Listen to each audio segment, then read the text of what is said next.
I wanna be the very best that no one ever was. One of our common packages. If you wish to stay here or any of our other accommodations, you may book at the front office or call our sales and reservations office. For more information and to stay updated on our promos and events, visit our website at www.edenaturepark.com.ph and follow us on all our social media.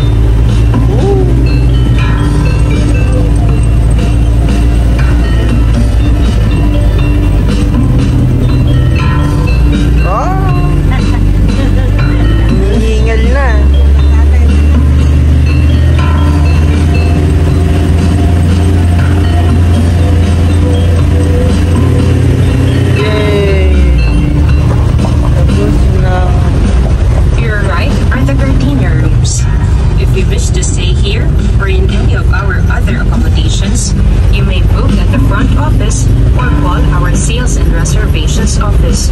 For more information and to stay updated on our promos and events, visit our website at www.edenaturepark.com.ph and follow us on all our social media. Now, it's time for another brief history lesson. Did you know that Eden wasn't always a resort? Aside from the massive reforestation, the owners also operated a banana plantation within the area. Rest houses for both the owners as well as some of the executives were also constructed. In the early 1990s, the whole area was reclassified as an ecotourism zone. And a few years later, Eden Nature Park and Resort formally opened in October of 1997. Wow, tagal na. Today, Eden Nature Park and Resort is 95% man-made at about 80 hectares, 60 of which are fully developed.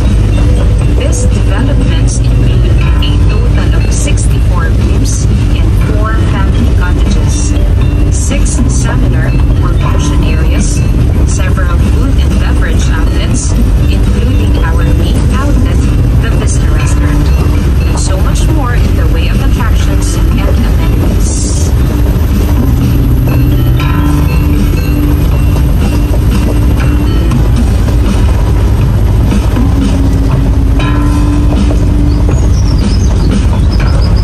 Yay! To your left is the Seminar Village, and above it is the Garden Hall, one of our large function areas.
for visiting Eden Nature Park and Resort.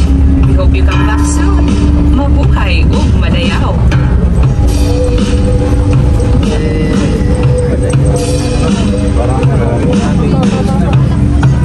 Yay!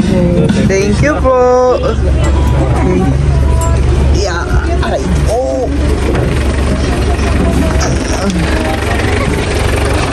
Thank you po, Ate Sheila. Yan, nag-enjoy po kami. Bye-bye. Yeah. Thank you po. Ano pangalan ng vlog mo? Kabibeh TV po. Bago isa po, Paderno. Sige.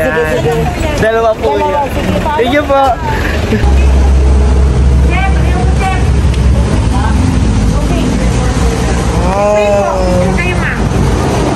Uy, may bat.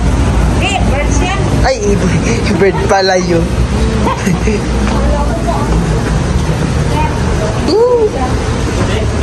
Wow!